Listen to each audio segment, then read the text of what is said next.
네, 2012년 이제 2주 정도 남겨두고 있습니다. 2013년을 맞이하면서 2012년을 어떻게 마무리하면서 새로 한 해를 준비를 해야 하는지 다각도로 또 점검을 해보겠습니다.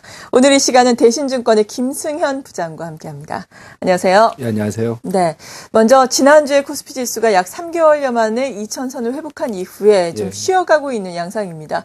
일단은 반등이 마무리가 됐다라고 봐야 하는지 혹은 2,000선 안착을 위해서 지금 다소 숨고르기를 보이고 있다고 봐야 하는지 궁금한데요. 예, 지수가 이제 2,000까지 올라오는 과정에서 보게 되면 경기 회복에 대한 기대들을 상당히 강하게 반영을 했었고요. 그 다음에 미국의 QE4, 그러니까 양적 완화 4차 정책에 대한 기대들까지 반영이 됐습니다.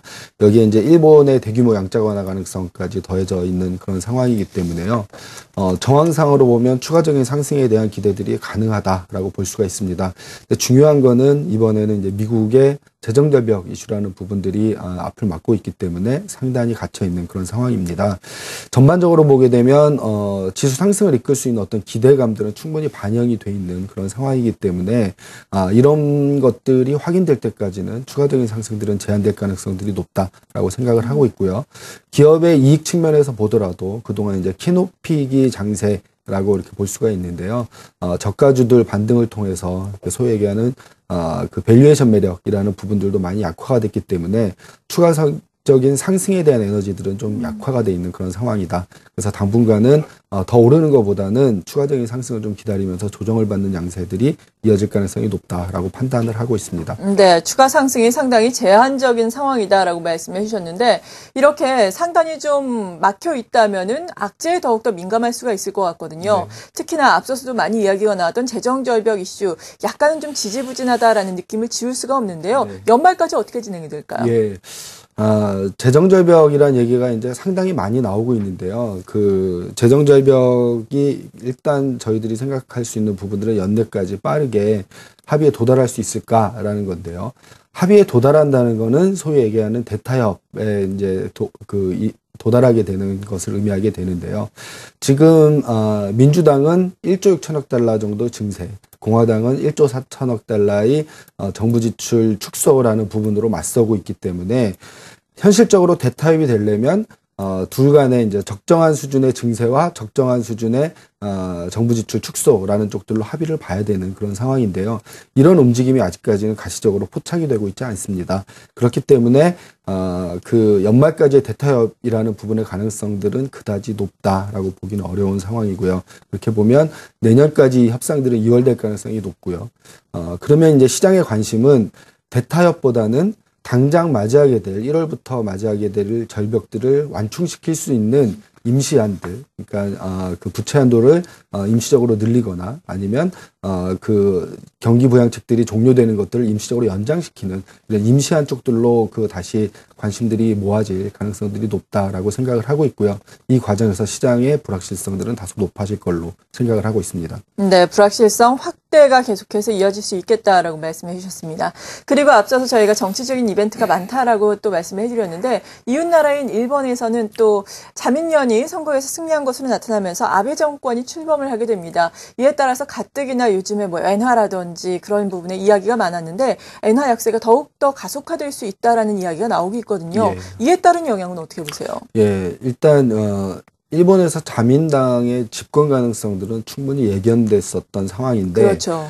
상당히 압도적으로 당선됐다라는 것들이 시사점을 주는 것 같습니다. 그러니까 공명당하고 연정을 구성하게 되면 개헌까지 가능한 수준이기 때문에 정책의 힘이 더 많이 실어지게 되는 거죠.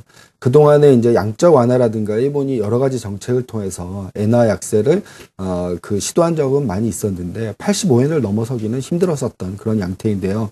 이번에는 좀 다르다. 그러니까 정책의 강도라든가 이런 부분들이 더 강화될 수 있기 때문에 엔화의 그 엔달러 환율의 상단을 85엔 정도에서 다시 꺾일 걸로 보기보다는 이 이상으로 올라갈 가능성들을 높여두고 봐야 된다라고 생각을 하고요. 그렇게 해서 보면 일본과 경합도가 높은 이런 업종들이 피해를 볼 수 있는 가능성들이 있다라고 생각할 수가 있는데요.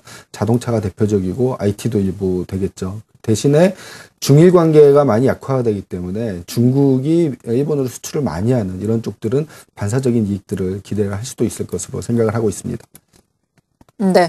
그리고 이번 주 수요일에는 또 우리나라의 대선이 예정이 되어 있습니다. 물론 증시에 직접적인 영향은 크지 않겠지만 그래도 향후에 여러 가지 나올 수 있는 정책이라는지에 따라서 시장에 미치는 영향은 있을 것 같은데요. 네, 예. 대선과 뭐 차기 정부와 관련해서 앞으로 어떻게 봐야 될까요? 예, 그 선거 이후에 이제 주가의 과거의 움직임들을 보면 일방적인 방향성들은 없었습니다.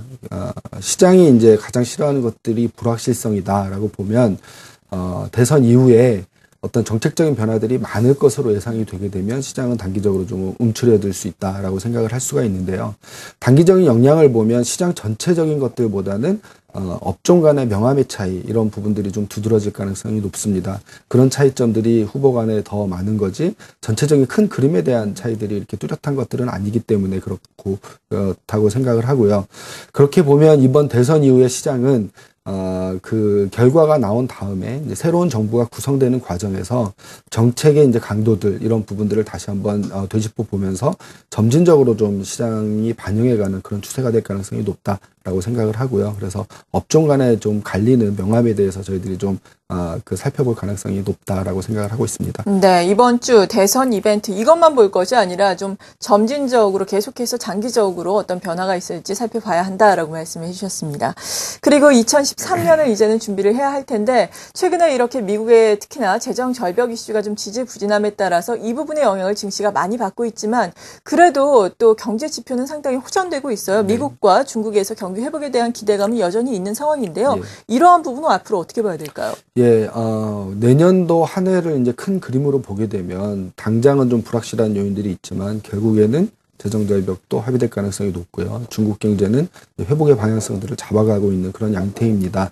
그렇게 보면 2008년 미국 서브프라임 위기 이후에 계속된 위기의 반복이었는데 여기에서부터 벗어나서 세계 경제가 이제 성장이라는 환경으로 들어갈 수 있는 안정을 회복하는 첫 해가 될 수 있다라는 기대들을 저희가 가지고 봐야 될 것 같은데요.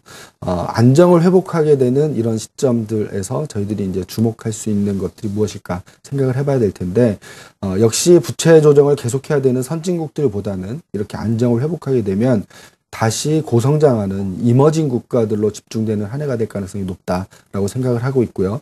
가장 빠른 성장을 보이는 이머징 지역들은 아시아이기 때문에 아시아의 고성장이라는 부분들이 증시에서 가장 중요한 화두로 떠오를 가능성이 높다라고 생각을 하고 있습니다. 네, 경기 측면에서는 점차 안정을 찾아가면서 아시아 내의 고성장 국가들의 주목을 해야 한다라고 말씀해 주셨는데 이 부분을 좀 키워드화해서 이에 따른 업종에 대한 투자 전략이라든지 그런 부분을 좀 세워주시면 어떨까요? 예, 아시아의 고성장이다라고 하면 저희들이 이제 관심을 두고 봐야 되는 것들은 아시아의 이제 소비가 이끄는 성장이라는 부분들이 주목될 가능성이 크다라는 건데요. 그렇게 되게 되면 대표적인 수혜주들은 수출 소비재들보다는 내수주들이 다시 강세를 가질 가능성이 높다라고 생각을 하고 있습니다. 뭐 유통부터 시작해서 과거에 중국 소비가 부각됐을 때 부각됐었던 이제 중국 소비 관련주들과 비슷한 이런 양상들이 이어질 가능성이 높은데요. 사실 2012년 올해 한 해 동안에도 내수주들은 대안주로 주목을 받은 바 있었는데 올해는 안정성이라는 측면에서 대안주였는데요. 내년에는 이런 업종들이 성장이 가세가 되는 주도주로 자리를 잡을 가능성이 높다라는 측면에서 아시아 소비라는 이런 키워드를 중심으로 해서 이와 관련된 그 업종들을 관심 있게 봐야 될 것 같고요. 이렇게 보면 말씀드린 내수 소비재부터 시작해서 소재와 산업재까지 확산되는 이런 과정들이 진행이 될 가능성이 높다라고 생각을 하고 있습니다. 네, 이런 부분들을 지켜보면서 투자 전략을 세우자라고 말씀해 주셨는데 전반적인 지수는 어느 정도로 보고 계세요?